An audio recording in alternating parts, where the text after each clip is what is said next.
Hola jóvenes, dando continuidad a la temática de movimiento parabólico y movimiento en dos dimensiones. A continuación mostraré cómo se solucionaban algunos de los ejercicios que corresponden al test 2.2, es decir, el test 2 del periodo 2.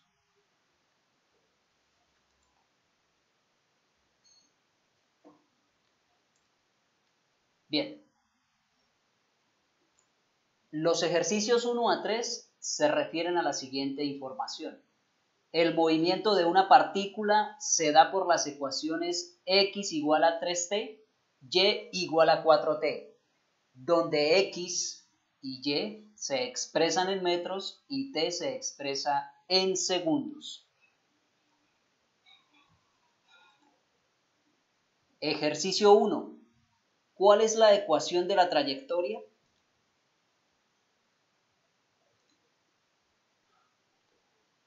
Bien, tenemos a x como una función del tiempo y a y como una función del tiempo.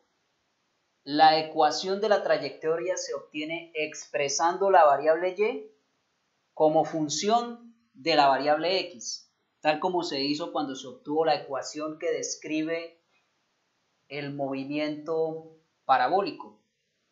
Partiendo de x en función del tiempo y de y en función del tiempo, es posible obtener una expresión en la que se tiene a y como una función de x y de hecho para el movimiento parabólico se demuestra que corresponde a una parábola. Pues bien, en este caso tenemos x igual a 3t, y igual a 4t, x igual a 3t será nuestra ecuación 1 y y igual a 4t será nuestra ecuación 2. A partir de la ecuación 1 se tiene que t es igual a x sobre 3, es decir, se ha despejado la variable temporal de esta ecuación y se ha obtenido que t es igual a x sobre 3. Esta nueva expresión o esta nueva ecuación la nombramos como la ecuación 3, reemplazando esa ecuación 3 en la ecuación 2, obtenemos lo siguiente: y es igual a 4 por x sobre 3, es decir, no se escribe más t minúscula, sino que se escribe x sobre 3, teniendo en cuenta este resultado, y se tiene entonces que y es igual a 4 por x sobre 3, lo que es igual a 4 tercios de x. O sea que la ecuación de la trayectoria, en la que se expresa a y como una función de x, ya no a y como una función del tiempo, sino a y como una función de x, la ecuación de la trayectoria corresponde a y igual 4 tercios de x. Ejercicio 2. ¿Cuál es la magnitud de la velocidad de la partícula? Bien, el movimiento de la partícula está descrito por dos movimientos rectilíneos, cada uno con velocidad constante.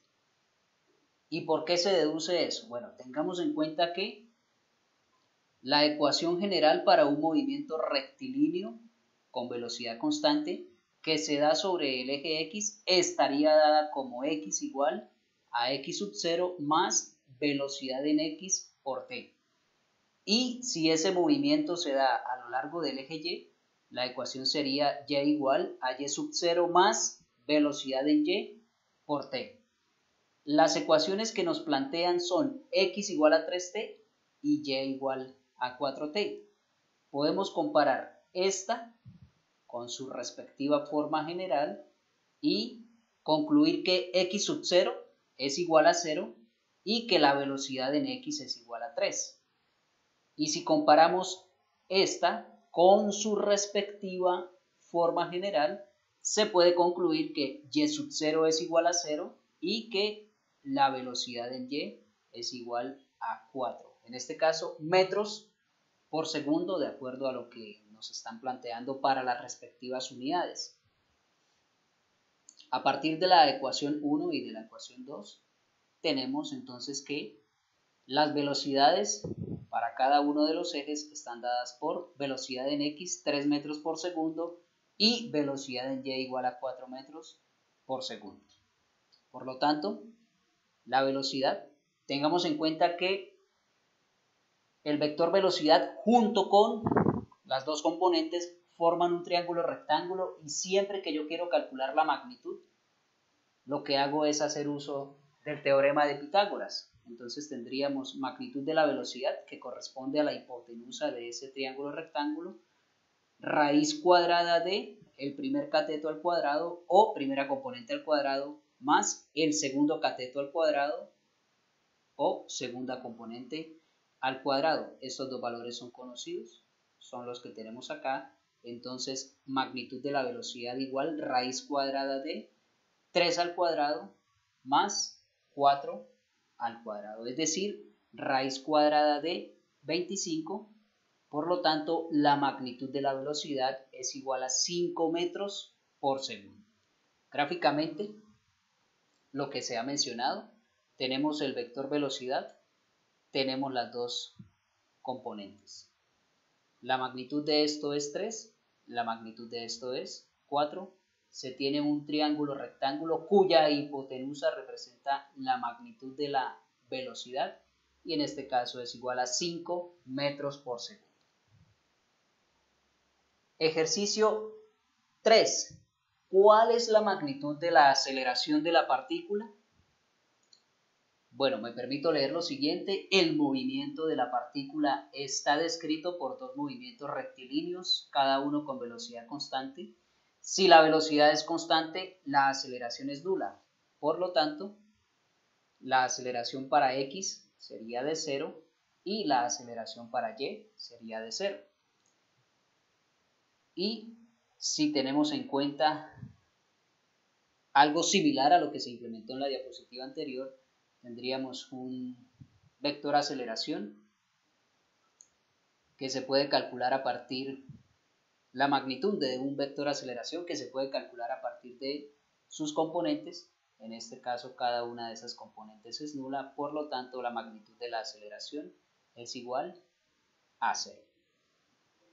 Magnitud de la aceleración de la partícula, 0 metros por segundo cuadrado.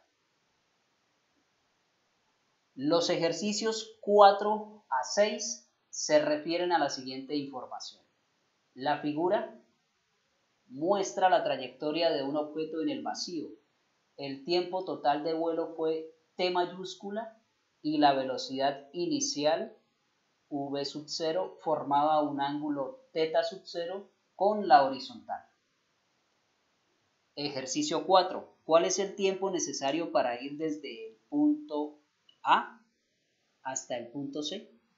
¿Cuál es el tiempo que emplea el objeto en realizar este recorrido? ¿Sí? Tenemos un movimiento parabólico, las condiciones iniciales son una velocidad inicial que forma un ángulo θ sub 0 con respecto a la horizontal, un ángulo inicial. Bien. De acuerdo a lo que nos plantea el enunciado, el tiempo que emplea el objeto para ir desde el punto O, describiendo esta trayectoria parabólica hasta el punto D, es T mayúscula, ¿sí? Es T mayúscula de acuerdo a lo que nos plantean acá. Tiempo empleado para ir desde el punto O hasta el punto D es igual a T mayúscula. Ahora bien, por simetría tenemos lo siguiente. El tiempo para ir desde O hasta A, el tiempo para ir desde O hasta A, sería igual al tiempo que se emplea para ir desde A hasta B. A su vez, es igual al tiempo que se emplea para ir desde B hasta C. Y a su vez, es el tiempo que se emplea para ir desde C hasta D. Y de acuerdo al gráfico, podemos notar que si T mayúscula es el tiempo que se emplea para que la partícula vaya desde O hasta D, el tiempo para que recorra cada una de estas trayectorias corresponde a t mayúscula sobre 4. Bien, corresponde a t mayúscula sobre 4, ya que si se analiza el movimiento sobre el eje X donde la velocidad es constante, tendríamos un alcance total, pero notemos que cada una de estas proyecciones corresponde a un cuarto de este alcance total. Por eso se concluye que el tiempo para ir desde O hasta A es igual al tiempo para ir desde A hasta B, es igual al tiempo para ir desde B hasta C, y es igual al tiempo para ir desde C hasta D, y a su vez es igual a t cuartos, t mayúscula sobre 4. Entonces, el tiempo necesario para ir desde A hasta C sería la suma de los tiempos que se necesitan para ir desde A hasta B y desde B hasta C. Cada uno de estos es un cuarto. Al sumar esas dos cantidades, el resultado es t medios. Al sumar esas dos cantidades, el resultado es t medios. Y el tiempo necesario para ir desde B hasta D sería el tiempo que se requiere para ir desde B hasta C, más el tiempo que se requiere para ir desde C hasta D. Cada uno de esos tiempos es t cuartos, sumamos esas dos cantidades y el resultado es t medios.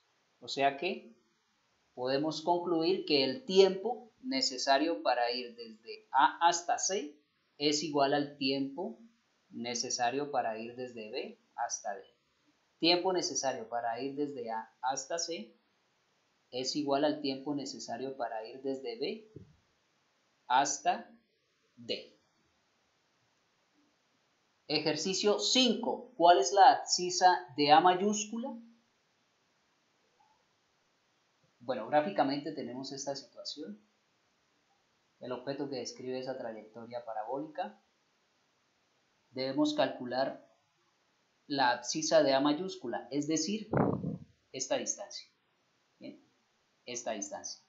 Ahora bien, para calcular esta distancia necesitaríamos de la velocidad sobre el eje X, que es una constante, y necesitaríamos del tiempo que transcurre para que el objeto vaya desde el origen hasta el punto A mayúscula. Esta es la velocidad inicial, aquí se tiene una ampliación. Esa velocidad inicial tiene dos componentes, una sobre el eje horizontal, que es velocidad inicial en X, y una sobre el eje vertical, que es velocidad inicial en Y. Como se asume que este valor es conocido y que este ángulo es conocido, podemos calcular el valor de la velocidad inicial en X, ya que corresponde al cateto adyacente, bien, al cateto adyacente si se toma este ángulo como referencia. Entonces, podemos plantear lo siguiente.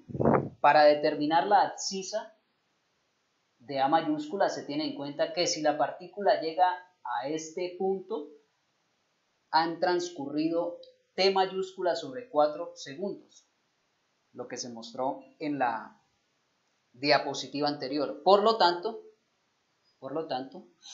X, bien, X, que no es otra cosa que velocidad inicial en X por tiempo, se tiene en cuenta que este es el origen, entonces X sub 0 es igual a 0.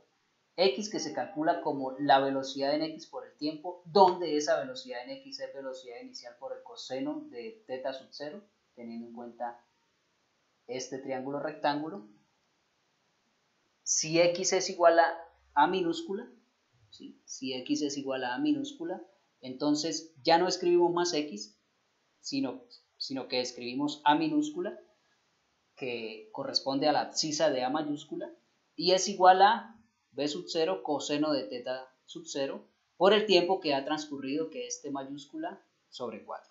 ¿Sí? Y esa es la abscisa de A mayúscula. Se plantea así porque son los datos que está suministrando el ejercicio. ¿Sí? Se supone que V sub 0 es conocido, θ sub 0 es conocido y que este T mayúscula es conocido, pero no toma un valor particular. Ejercicio 6. ¿Cuál es la magnitud de la velocidad en el punto B mayúscula? Bueno, tenemos esta situación.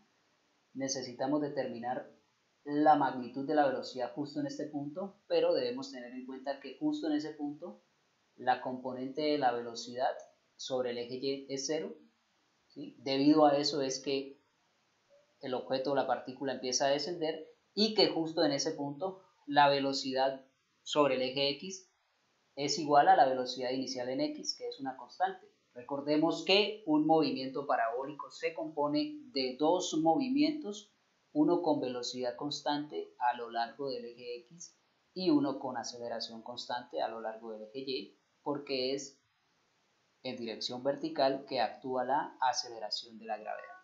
Bien. Para determinar la magnitud de la velocidad en el punto B mayúscula, se tiene en cuenta que la velocidad vertical en ese punto es nula y que la velocidad horizontal es constante para todo el trayecto. Entonces, velocidad en el punto B mayúscula sería la velocidad X en B, que no es otra cosa que la velocidad inicial en X, que es una constante y que es igual a la velocidad inicial por el coseno de teta sub 0. ¿Sí? Entonces la velocidad en el punto B mayúscula es igual a velocidad inicial por coseno de teta sub 0, magnitud de la velocidad en el punto B. Los ejercicios 7 y 8 se refieren a la siguiente información. A una altura de 8.000 metros se deja caer una piedra con velocidad horizontal de 300 metros por segundo. Ejercicio 7. ¿Qué distancia horizontal recorre la piedra? Pues podemos representar gráficamente la situación.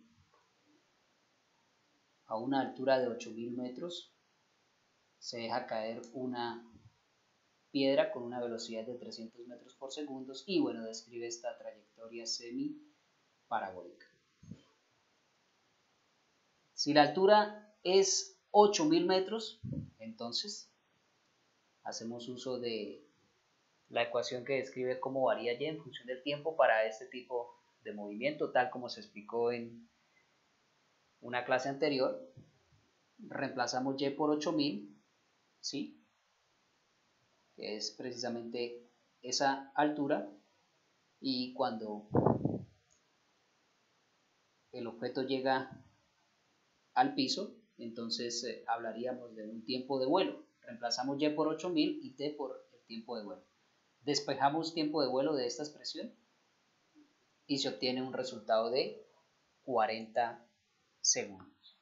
Esto acá sería igual a 5, 1 medio por 10, esto es igual a 5, luego esa cantidad que está multiplicando pasa a dividir, luego se saca la raíz cuadrada de esa división y se tiene el tiempo de vuelo. Ahora bien, con el tiempo de vuelo y la velocidad inicial se calcula la distancia horizontal, o sea, esta X mayúscula. Esta es la distancia horizontal. Teniendo en cuenta que sobre el eje X es un movimiento rectilíneo uniforme, entonces se tiene que esa distancia horizontal, representada como X mayúscula, sería la velocidad inicial en X, que es un valor conocido, que es de 300 metros por segundo, por el tiempo de vuelo, que es de 40 segundos, y esto nos da una distancia horizontal de 12.000 metros. ¿Qué distancia horizontal recorre la piedra? Recorre una distancia horizontal de 12.000 metros. Ejercicio 8. ¿Cuál es la magnitud de la velocidad de la piedra al llegar al suelo? Gráficamente, lo mismo que presentamos en la diapositiva anterior.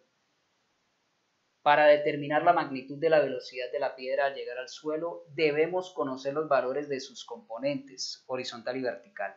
La velocidad horizontal corresponde a 300 metros por segundo y la vertical a.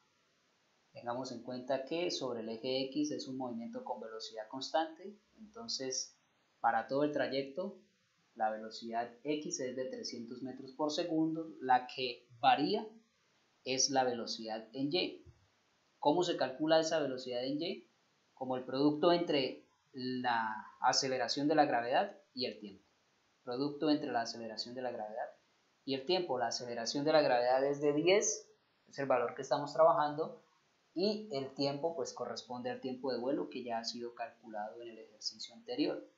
Por lo tanto, si el tiempo es igual al tiempo de vuelo, la velocidad en y sería 10 por 40, que es igual a 400 metros por segundo. Entonces, justo en este punto, esto vale 300 y esto vale 400. ¿Sí? Se tendría un triángulo rectángulo cuya hipotenusa es la magnitud de la velocidad que debemos calcular.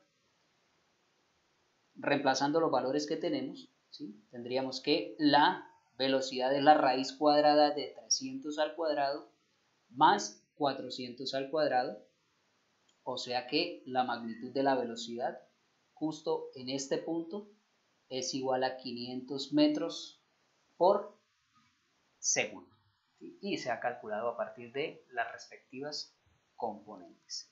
Bien, jóvenes, esa es la solución de los primeros 8 ejercicios. Los otros 2, ejercicio 9 y ejercicio 10, los dejo para que ustedes los resuelvan. Eso es todo por el momento. Hasta una próxima oportunidad.